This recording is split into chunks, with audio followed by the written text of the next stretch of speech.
എല്ലാ പ്രിയപ്പെട്ട കൂട്ടുകാർക്കും all P S C exam ടിപ്സിലേക്ക് സ്വാഗതം ചെയ്യുകയാണ്. 2024 നടക്കുന്ന LDC പരീക്ഷയ്ക്ക് കുറച്ച് ദിവസമാണ് നമ്മുടെ മുന്നിലുള്ളത്.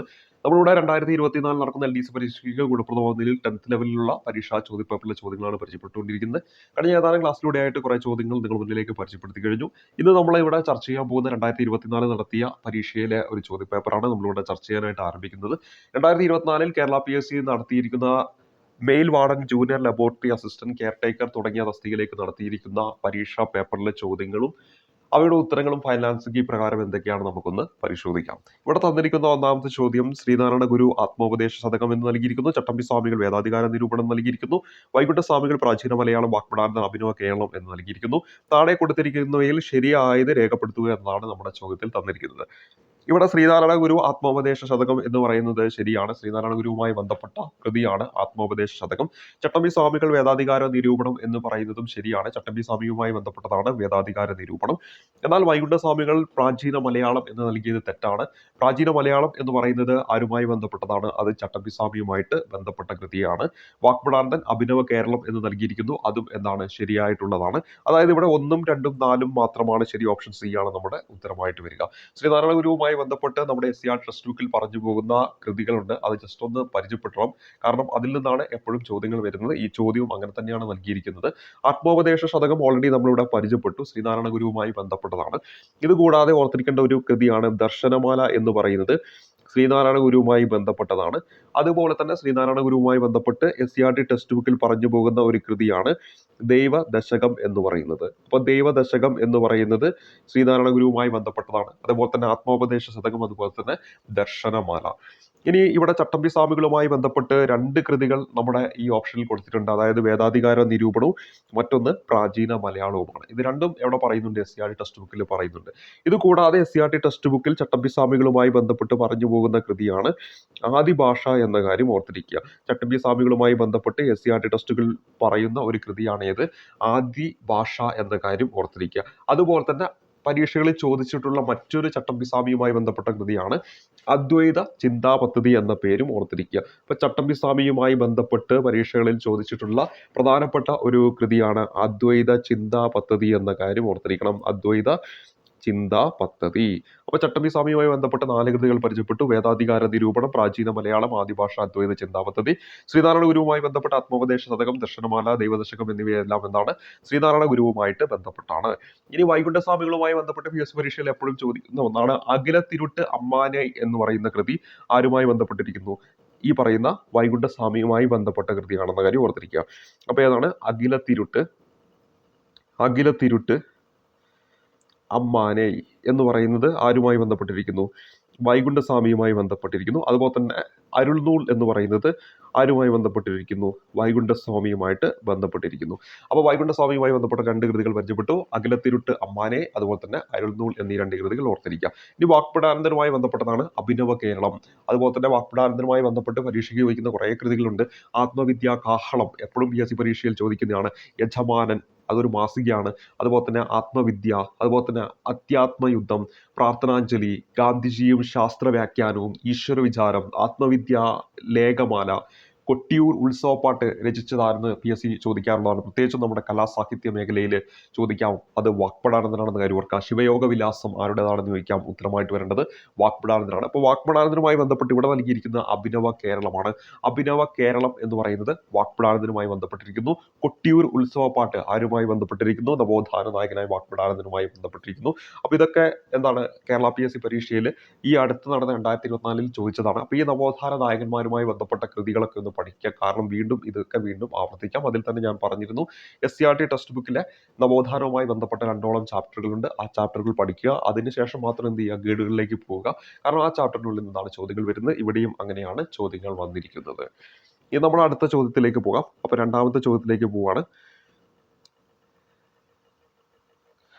2ാമത്തെ ചോദ്യം നോക്കാം. അപ്പോൾ ഇവിടെ ഈ ഒരു ചോദ്യത്തിന്റെ ഉത്തരം എന്ന് പറയുന്നത് ഓപ്ഷൻ സി ആണ്. 1ാം സ്വാതന്ത്ര്യ സമര കേന്ദ്രങ്ങളെയും നേതൃത്വം നൽകിയവരെയും ചേരുംപടി ചേർക്കുക എന്നതാണ് നമ്മുടെ ചോദ്യം. കേരള PSC പരീക്ഷയിലെ 1857 വിപ്ലവം എന്ന് പറയുന്നത് SCR ടെക്സ്റ്റ് ബുക്കിൽ 1857 വിപ്ലവവുമായി ബന്ധപ്പെട്ട ഒരു അധ്യായം തന്നെയുണ്ട്. ആ ഒരു അധ്യായത്തിൽ നിന്നാണ് ചോദ്യങ്ങൾ ചോദിക്കുന്നത്. നമുക്കറിയാം ഒരു ഗൈഡൊക്കെ എടുത്തിട്ടുണ്ടെങ്കിൽ കുറേ പേജുകളിൽ ഒതുങ്ങുന്നതാണ് 1857 വിപ്ലവം. എന്നാൽ SCR ടെക്സ്റ്റ് ബുക്കിലെ ആ ഒരു ചാപ്റ്റർ നമ്മൾ പഠിക്കുകയാണെങ്കിൽ വളരെ എളുപ്പത്തിൽ 1857 വിപ്ലവം പഠിക്കാനും പറ്റും. അതിനുള്ളിൽ നിന്നാണ് ചോദ്യങ്ങൾ വരുന്നത്. അതിനൊരു ഉദാഹരണമാണ് ഇതാ ഈ കാണുന്ന ഈ ഒരു ചോദ്യം. 2024 ചോദിച്ചിരിക്കുന്ന 1857 വിപ്ലവവുമായി ബന്ധപ്പെട്ട ഒരു ചോദ്യമാണ്. ഇന്ത്യ ചരിത്രവുമായി ബന്ധപ്പെട്ട് 1857 വിപ്ലവവുമായി ബന്ധപ്പെട്ട് ചോദ്യങ്ങൾ ഉണ്ടായിരിക്കും എന്ന് നമ്മൾ ഓർത്തിരിക്കണം. അതുകൊണ്ട് നിർബന്ധമായും പഠിക്കേണ്ട ഒരു ടോപ്പിക്കാണ് ഇവിടെ നൽകിയിരിക്കുന്നത്. അപ്പോൾ ഇവിടെ നോക്കാം, 1857 വിപ്ലവവുമായി ബന്ധപ്പെട്ട് കാൺപൂർ കേന്ദ്രീകരിച്ച് ആരാണ് വിപ്ലവത്തിന് നേതൃത്വം നൽകിയത് എന്ന് ചോദിച്ചിട്ടുണ്ടെങ്കിൽ നമ്മൾ പഠിക്കാറുണ്ട്. നാനാ കാര്യങ്ങളും കാണാം എന്നൊരു കോഡിലൂടെ പഠിച്ചു വെക്കാറുണ്ട്. അപ്പോൾ ഇവിടെ ഒന്ന് പറയുന്നത് 3 ബന്ധിപ്പിക്കേണ്ടത്, അതായത് നാനാ സാഹിബുമായിട്ടാണ് ബന്ധിപ്പിക്കേണ്ടത്. അപ്പോൾ നമ്മൾ ഇങ്ങനെയുള്ള ചോദ്യങ്ങളൊക്കെ നമ്മൾ ചെയ്യുന്ന സമയത്ത് 1 എന്ന് പറയുന്നത് 3 ബന്ധിപ്പിക്കുന്ന ഓപ്ഷൻ ഉണ്ടോ എന്ന് നോക്കുക. ഇവിടെ നോക്കുമ്പോൾ ഒറ്റയടിക്ക് ഉത്തരം കിട്ടും. കാരണം എന്താണ്, അങ്ങനെ ഒറ്റൊരു ഓപ്ഷനേ ഉള്ളൂ. ഓപ്ഷൻ ബി ആണ് ഈ ഒരു ചോദ്യത്തിന്റെ ഉത്തരമായിട്ട് വരിക. അതായത് നമ്മൾ ഈ ഒരു ചോദ്യം കണ്ടിട്ട് ഇത് അറിയില്ല എന്ന പേരിൽ നമ്മൾ വിട്ടുപോകരുത്. നമുക്കറിയാവുന്ന കാര്യം വെച്ചിട്ടൊന്ന് കണക്ട് ചെയ്ത് നോക്കണം. അപ്പോൾ ഇവിടെ നോക്കുമ്പോൾ നമുക്കറിയാം, കാൺപൂരിൽ ഈ പറയുന്ന 1857 വിപ്ലവത്തിന് നേതൃത്വം നൽകിയത് നാനാ സാഹിബാണ്. ബീഹാറിൽ ഈ ഒരു വിപ്ലവത്തിന് നേതൃത്വം നൽകുന്നത് കൻവർ സിംഗ് ആണ്. ആ പേര് പറയുമ്പോൾ തന്നെ നമുക്ക് ഏകദേശം ഒരു സാമ്യമുണ്ട് അല്ലേ? ബീഹാർ കൻവർ ഇർ അത് വെച്ചിട്ട് കണക്ട് ചെയ്ത് വെക്കാൻ പറ്റും. ഇനി ഡൽഹി ആണെങ്കിൽ ബഹദൂർ ഷാ രണ്ടാമനാണ്. ഇവിടെ 3 എന്ന് പറയുന്നത് 4 ബന്ധിപ്പിക്കേണ്ടത്. ഝാൻസി പിന്നെ നമുക്കറിയാം ഝാൻസി റാണി എന്ന് നമ്മൾ വിളിച്ച് റാണി ലക്ഷ്മിബായി എന്നാണ് അവിടെ വരേണ്ടത്. അപ്പോൾ ഇവിടെ ഒന്നാം സ്വാതന്ത്ര്യ സമരവുമായി ബന്ധപ്പെട്ട് ഒന്നാം സ്വാതന്ത്ര്യ സമരത്തിന് നേതൃത്വം നൽകിയവരെയും അവരുമായി ബന്ധപ്പെട്ട് ചേരുംപടി ചേർക്കാനാണ് പറഞ്ഞത്. കാൺപൂരിൽ നാനാ സാഹിബാണ് ഇതിന് നേതൃത്വം നൽകിയത്. ബീഹാറിലെ കൻവർ സിംഗ് ആണ്. ഡൽഹിയിലെ ബഹദൂർ ഷാ രണ്ടാമനാണ്. ഝാൻസിയിൽ ആരാണ്? റാണി ലക്ഷ്മിബായി ആണെന്ന കാര്യം ഓർത്തിരിക്കുക. അപ്പോൾ 1857 വിപ്ലവത്തിലെ നേതാക്കൾ നമ്മൾ ഇപ്പോൾ ഇവിടെ 4 നമ്മൾ പരിചയപ്പെട്ടു. കാൺപൂരിൽ നാനാ സാഹിബ്, ഡൽഹിയിൽ ബക്ത് ബഹദൂർ ഷാ രണ്ടാമനുമാണ്. ബഹദൂർ ഷാ രണ്ടാമനും കൂടെ ആരുണ്ട്? ബക്ത് ഉണ്ടെന്ന കാര്യം ഓർക്കുക. ഝാൻസിയിൽ നമ്മളിവിടെ പരിചയപ്പെട്ടു റാണി ലക്ഷ്മിബായി ആണ്. അതുപോലെ തന്നെ ബീഹാറിൽ നമ്മളിവിടെ പരിചയപ്പെട്ടു കൻവർ സിംഗ് ആണ്. ഇത് കൂടാതെ പരീക്ഷയ്ക്ക് എപ്പോഴും ചോദിക്കാനുള്ളതാണ് ഫൈസാബാദ്. അപ്പോൾ ഇവിടെ നമ്മൾ ഇതൊന്ന് പഠിക്കാം. ഫൈസാബാദിൽ ആരാണ് 1857 വിപ്ലവത്തിന് നേതൃത്വം നൽകിയത് എന്നാണ് നമ്മൾ പരിചയപ്പെടുന്നത്. അപ്പോൾ ഫൈസാബാദിൽ 1857 വിപ്ലവത്തിന് നേതൃത്വം നൽകിയ വ്യക്തി മൗലവി അഹമ്മദുള്ളയാണ്. മൗലവി അഹമ്മദുള്ള എന്ന പേരാണ് അവിടെ നമ്മൾ ഓർത്തിരിക്കേണ്ടത്. അഹമ്മദുള്ള. അപ്പോൾ ഇത് നമ്മൾ പഠിച്ചു വെക്കുന്നത് എങ്ങനെയാണ്? നമ്മുടെ ഉസ്താദ് ഹോട്ടൽ എന്ന് പറയുന്ന സിനിമയിലെ ക്യാരക്ടറാണ് ഫൈസിയും അതുപോലെ തന്നെ ഒരു മൗലവിയുടെ ഒരു കാര്യവും അവിടെ പറയുന്നുണ്ട്. ഇത് രണ്ടും ഒരിക്കലും നമ്മുടെ മനസ്സിൽ, ഈ ഒരു സിനിമ കണ്ടിട്ടുണ്ടെങ്കിൽ നിങ്ങൾ ഒരിക്കലും മറക്കത്തില്ല ആ ഒരു സിനിമയിലെ സന്ദർഭങ്ങൾ. ഇപ്പോൾ ഫൈസി ഈ പറയുന്ന നമ്മുടെ ഈ ഒരു നടന്റെ പേരാണ് ആ സിനിമയിൽ ഫൈസി എന്ന് പറയുന്നത്. അതേപോലെ തന്നെ മൗലവി എന്ന് പറയുന്ന ആ ഒരു പേരും നമ്മൾ ആ ഒരു ക്യാരക്ടർ ഉണ്ട്, തിലകന്റെ ആ ഒരു ഡയലോഗ് ഉണ്ട്, അതിലൂടെ ഒന്നും നമ്മൾ ഒരിക്കലും മറക്കില്ല. അങ്ങനെ ആ ഒരു രീതിയിൽ വേണമെങ്കിൽ ഓർക്കാം. ഫൈസാബാദ്, ഫൈസി, മൗലവി അത് വെച്ച് കണക്ട് ചെയ്ത് വെച്ചാൽ മതി. അപ്പോൾ ഫൈസാബാദ്, മൗലവി അഹമ്മദുള്ള എന്ന കാര്യം ഓർത്തിരിക്കുക. ഇനി അടുത്തത് മീററ്റ് കദം സിംഗ്. മീററ്റിന് നേതൃത്വം നൽകിയത് ആരാന്ന് വെച്ചാൽ ഉത്തരമായിട്ട് വരേണ്ടത് കദം സിംഗ് ആണ്. അപ്പോൾ മീററ്റ് ഉത്തർപ്രദേശ്, അവിടെ നേതൃത്വം നൽകുന്നത് കദം സിംഗ് ആണ്. അപ്പോൾ മീററ്റിൽ നേതൃത്വം നൽകിയത് ആരെന്ന് ചോദിച്ചാൽ ഉത്തരമായിട്ട് വരേണ്ടത് കദം സിംഗ് ആണെന്ന കാര്യം ഓർത്തിരിക്കുക. ഇനി അലഹബാദിൽ നേതൃത്വം നൽകിയത് ആരെന്ന് പരീക്ഷ ചോദിക്കും. ലിയാഖത്ത് അലിയാണ്. അത് പിന്നെ നമുക്ക് എളുപ്പത്തിൽ ഓർത്തിരിക്കാൻ പറ്റും. നമുക്കറിയാം അലഹബാദ് എന്നാണ് നൽകിയിരിക്കുന്നത്. അതിൽ ഈ ലായിനി ഇങ്ങോട്ട് പിടിക്കുക, അത് വെച്ചിട്ട് എന്തിനെ ഓർത്ത് വെക്കുക? ലിയാഖത്ത് അലി എന്ന് ഓർത്തിരിക്കുക. അപ്പോൾ ഇവിടെ ഫൈസാബാദ് മൗലവി അഹമ്മദുള്ള, അതുപോലെ തന്നെ മീററ്റിൽ ആരാണ്? കദം സിംഗ് ആണ്. അതുപോലെ തന്നെ അലഹബാദിൽ ആരാണ്? ലിയാഖത്ത് അലി ഖാൻ ആണെന്ന കാര്യം ഓർത്തിരിക്കുക. ഇനി മധുര അവിടെ നേതൃത്വം നൽകിയത് ആരാണ്? ഇത് ഉത്തർപ്രദേശിലെ മധുരയാണ്. അവിടെ നേതൃത്വം നൽകിയത് ദേവി സിംഗ് ആണെന്ന കാര്യം ഓർത്തിരിക്കുക. അപ്പോൾ നമ്മൾ മധുര എന്നൊക്കെ കേൾക്കുമ്പം ഒരു ദൈവികമായിട്ടുള്ള ഒരു സ്ഥലം, ഒരു എന്താ പറയുക, മതപരമായിട്ടുള്ള ഒരു സ്ഥലമായിരിക്കും നമ്മൾ പെട്ടെന്ന് നമ്മുടെ മനസ്സിലേക്ക് വരിക. മധുര മീനാക്ഷി ക്ഷേത്രം എന്നൊക്കെ കേട്ടിട്ടില്ലേ? അപ്പോൾ അത് വെച്ചിട്ട് ആ ദേവീനെ കണക്ട് ചെയ്ത് വെച്ചാൽ മതി. അപ്പോൾ ഇവിടെ ദേവി സിംഗ് എന്ന് നമുക്ക് ഓർത്തിരിക്കാൻ പറ്റും. അപ്പോൾ മധുര ആരുമായി ബന്ധപ്പെട്ടിരിക്കുന്നു? ദേവി സിംഗുമായിട്ട് ബന്ധപ്പെട്ടിരിക്കുന്നു എന്ന കാര്യം ഓർത്തിരിക്കുക. ഇനി അടുത്തത് എപ്പോഴും PSC ചോദിക്കുന്നതാണ് ഗോളിയോറിൽ ആരാണ്? റാണി ലക്ഷ്മിബായി, അതായത് നമ്മുടെ ഝാൻസി റാണി പിന്നെ താന്തിയ തോപ്പി, ഇവർ രണ്ടുപേരുമാണ് ഗോളിയോറിൽ നേതൃത്വം നൽകിയത് എന്ന കാര്യം ഓർത്തിരിക്കുക. അപ്പോൾ ഇവിടെ നമ്മൾ ആദ്യം പരിചയപ്പെടുന്നത് നമ്മുടെ ഝാൻസി റാണി നേതൃത്വം നൽകുന്നുണ്ട്, അല്ലെങ്കിൽ റാണി ലക്ഷ്മിബായി നേതൃത്വം നൽകുന്നുണ്ട്. അതേപോലെ തന്നെ ഗോളിയോറിലും ആര് നേതൃത്വം നൽകുന്നുണ്ട്? റാണി ലക്ഷ്മിബായി നേതൃത്വം നൽകുന്നുണ്ട്. കൂടെ ആരുണ്ട്? താന്തിയ തോപ്പിയും ഉണ്ടെന്ന കാര്യം ഓർത്തിരിക്കുക. ആരാണ്? താന്തിയ തോപ്പിയും ഉണ്ടെന്ന കാര്യം ഓർത്തിരിക്കുക. ഇനി അടുത്തത് കോട്ടയാണ്. കോട്ടയിൽ ആരാണ്? ജയദയാലാണ്. അത് പിന്നെ ഓർത്തിരിക്കാം. ഒരു കോട്ട നമ്മൾ പിടിച്ചടക്കിയിട്ടുണ്ടെങ്കിൽ ജയിച്ചു അല്ലെ? കോട്ട പിടിച്ചടക്കിയാൽ ജയിച്ചു. അപ്പൊ കോട്ട ജയ് ദയാൽ ആ ഒരു രീതിയിൽ ഓർത്തിരിക്കാം. കോട്ടയിൽ ആരാണ്? ജയദയാലാണെന്ന കാര്യം ഓർക്കുക. ഇനി ഹരിയാന റാവു തുലാറാം ആണെന്ന കാര്യം ഓർത്തിരിക്കുക. അപ്പൊ ഇവിടെ എന്താണ്? ഹരിയാന റാവു തുലാറാം എന്ന് ഓർത്തിരിക്കുക. തുലാറാം എന്ന് ഓർത്തിരിക്കുക. അപ്പോൾ ഒരു ഹരിയാനയിൽ ആരാണ് നേതൃത്വം നൽകിയത്? റാവു തുലാറാം ആണ്. അതുപോലെ തന്നെ ആസാമിൽ ആരാണ് നേതൃത്വം നൽകിയെന്ന് വെച്ചാൽ മണിറാം ദത്തയാണ് എന്ന കാര്യം ഓർത്തിരിക്കുക. അത് നമ്മൾ വീട്ടിലൊക്കെ എന്താണ് അസമയത്തൊക്കെ കടന്നു വന്നാൽ അല്ലെ, അസമയം അങ്ങനെ ഓർക്കുക.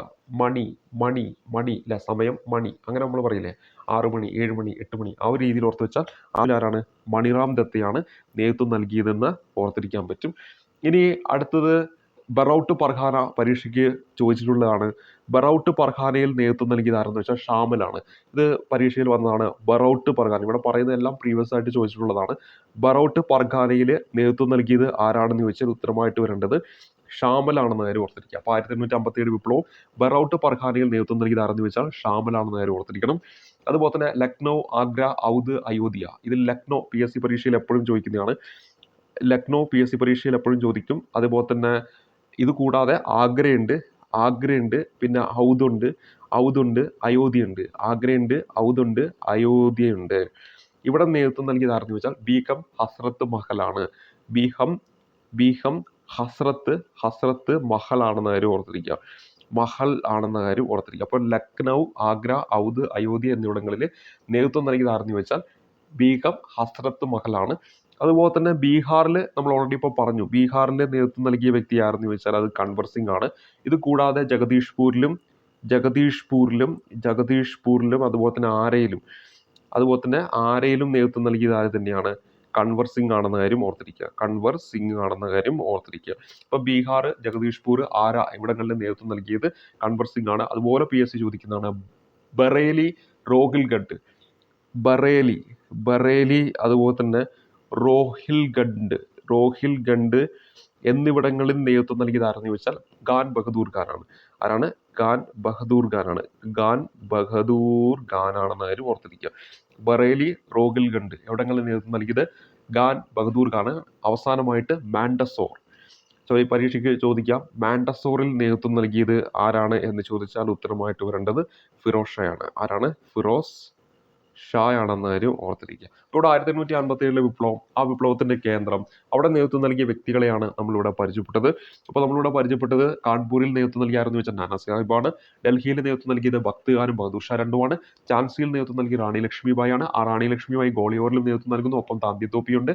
ഫൈസാബാദിലെ മൗലവി അഹമ്മദുള്ള, മീററ്റിലെ കദം സിംഗ്, അലഹബാദിൽ ലിയാഖത്ത് അലി, മധുരയിൽ ദേവി സിംഗ്, അതുപോലെ തന്നെ കോട്ടയിൽ ജയദയാൽ, ഹരിയാനയിൽ റാവു തുലാറാം, ആസാമിൽ മണിറാം ദത്ത, ബറൌട്ട് പർഗാനയിൽ ഷാമലാണ്, ലക്നൗ, ആഗ്ര, ഔദ്, അയോധ്യ എന്നിവിടങ്ങളിൽ ബീഗറും അസത്ത് മഹലാണ്, ബീഹാർ, ജഗദീഷ്പൂർ, ആര എന്നിവിടങ്ങളിൽ കൻവർ സിംഗ് ആണ്, ബറേലി, റോഹിൽഖണ്ഡ് എന്നിവിടങ്ങളിൽ ഖാൻ ബഹദൂർ ഖാനാണ്, മാൻഡസോർ എന്നിവിടങ്ങളിൽ ഫിറോസ് ഷാ ആണെന്ന കാര്യം ഓർത്തിരിക്കുക. ആരാണ്? മാൻഡസോർ, അവിടെ ആരാണ്? ഫിറോസ് ഷാ ആണെന്ന കാര്യം ഓർത്തിരിക്കുക. ഇനി നമ്മൾ അടുത്ത ചോദ്യത്തിലേക്ക് വരാം. നമ്മൾ അടുത്ത ചോദ്യം എന്ന് പറയുന്നത്, താഴെ കൊടുത്തിരിക്കുന്ന പ്രസ്താവനകൾ ഏത് സംഭവവുമായി ബന്ധപ്പെട്ടതാണ് എന്നതാണ് മൂന്നാമത്തെ ചോദ്യമായിട്ട് ഇവിടെ ചോദിച്ചിരിക്കുന്നത്. ജവഹർലാൽ നെഹ്റു കോൺഗ്രസ് പ്രസിഡന്റായി തെരഞ്ഞെടുക്കപ്പെട്ടു. പൂർണ്ണ സ്വരാജ് പ്രമേയം പാസാക്കി. 1930 ജനുവരി 26 സ്വാതന്ത്ര്യ ദിനമായി കൊണ്ടാടാൻ തീരുമാനിച്ചു. അപ്പോൾ ഇവിടെ നമ്മുടെ ഉത്തരം എന്ന് പറയുന്നത്, ഇത് എല്ലാവർക്കും അറിയാവുന്നതാണ്. എന്താണ് മൂന്നാമത്തെ ചോദ്യം എന്ന് പറയുന്നത്? INC സമ്മേളനവുമായി ബന്ധപ്പെട്ടതാണ്. ഇത് ഏത് INC സമ്മേളനവുമായി ബന്ധപ്പെട്ടതാണ് എന്നാണ് നമ്മുടെ ചോദ്യം. അവിടെ ഉത്തരമായിട്ട് വരേണ്ടത് 1929 ആ ഒരു കാലഘട്ടത്തിലെ ലാഹോർ INC സമ്മേളനവുമായിട്ട് ബന്ധപ്പെട്ടതാണ്. അപ്പോൾ ഇവിടെ തന്നിരിക്കുന്നത് ലാഹോർ സമ്മേളനവുമായി ബന്ധപ്പെട്ടതാണ്.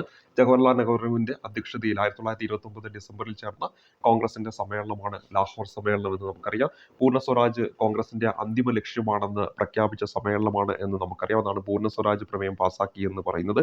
1930 ജനുവരി 26 ഇന്ത്യയുടെ സ്വാതന്ത്ര്യ ദിനമായിട്ട് കൊണ്ടാടാൻ തീരുമാനിച്ച INC സമ്മേളനം എന്നൊരു പ്രത്യേകത കൂടി ഇതിലുണ്ട്. മറ്റൊരു ഏറ്റവും ഇമ്പോർട്ടൻ്റ് ആയിട്ടുള്ള ഒരു പ്രത്യേകത എന്ന് പറഞ്ഞാൽ ഗാന്ധിജിയുടെ നേതൃത്വത്തിൽ സിവിൽ നിയമ ലംഘനം ആരംഭിക്കാൻ തീരുമാനിച്ചതും 1929 ഈ പറഞ്ഞ INC സമ്മേളനത്തിലാണ്. ലാഹോർ INC സമ്മേളനത്തിലാണ്. അതുപോലെ തന്നെ ഇന്ത്യയുടെ സ്വതന്ത്ര പതാകയായിട്ട് ത്രിവർണ്ണ പതാകയെ അംഗീകരിച്ചതും ഈ പറയുന്ന INC സമ്മേളനത്തിലാണ്. നമ്മൾ ഭരണഘടനാ നിർമ്മാണ സഭയിൽ അത് കൃത്യമായിട്ട് ഒരു ഡേറ്റ് പ്രകാരം നമ്മൾ പഠിക്കുന്നുണ്ട്. ഇവിടെ എന്താണ് ഒരു INC സമ്മേളനത്തിൽ സ്വാതന്ത്ര്യത്തിന് മുമ്പ് ഇന്ത്യയുടെ എന്താണ് പതാകയായിട്ട്, അതായത് സ്വാതന്ത്ര്യ പതാകയായിട്ട് ത്രിവർണ്ണ പതാകയെ അംഗീകരിക്കുന്നത് ഈ ഒരു സമ്മേളനത്തിലാണെന്ന കാര്യം ഓർത്തിരിക്കുക.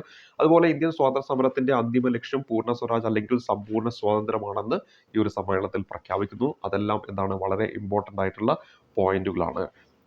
ഇനി 1930 ജനുവരി 26 ഇന്ത്യൻ സ്വാതന്ത്ര്യ ദിനമായിട്ട് ആചരിക്കാൻ ലാഹോർ കോൺഗ്രസ് സമ്മേളനം തീരുമാനമെടുത്തു. അതാണ് ഇവിടെ മൂന്നാമതായിട്ട് നൽകിയിരിക്കുന്നത്. അപ്പോൾ ഇതെല്ലാം ലാഹോർ INC സമ്മേളനവുമായി ബന്ധപ്പെട്ടതാണ്.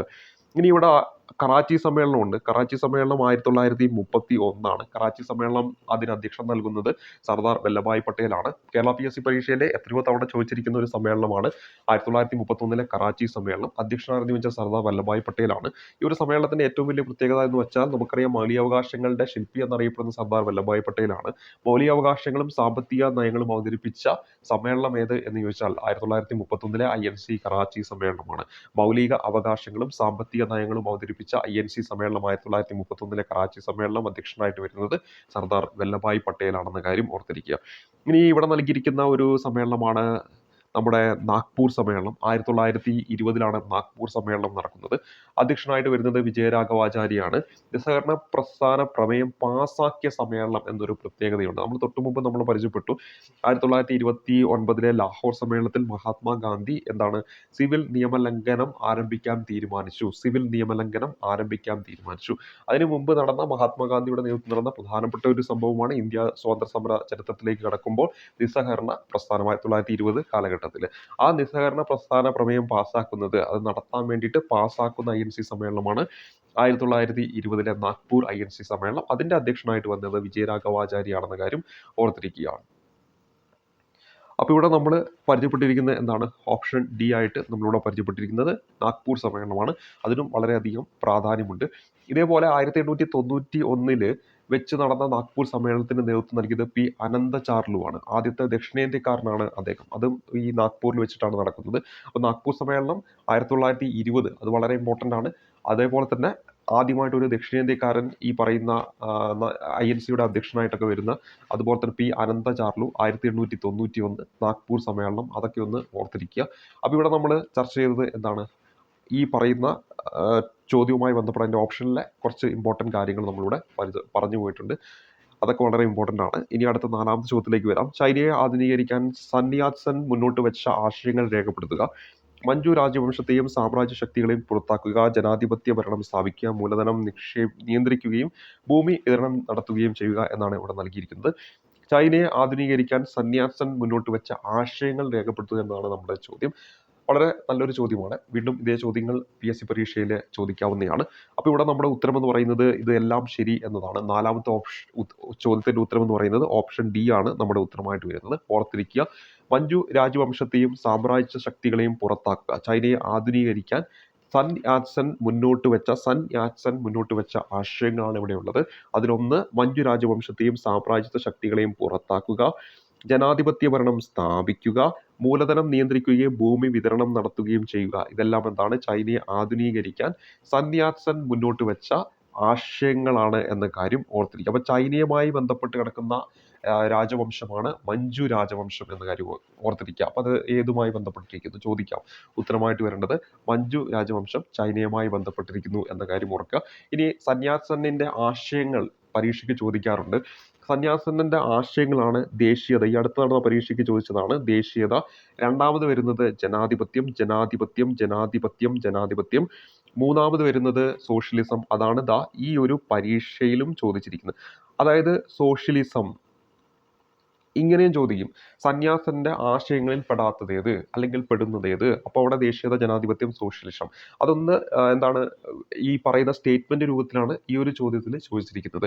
അതായത് ഇവിടെ ദേശീയത എന്ന് പറയുമ്പോൾ എന്താണ്? മാഞ്ചൂറിയൻ പ്രദേശക്കാരായ മഞ്ജു രാജവംശത്തെയും സാമ്രാജ്യ ശക്തികളെയും പുറത്താക്കുക.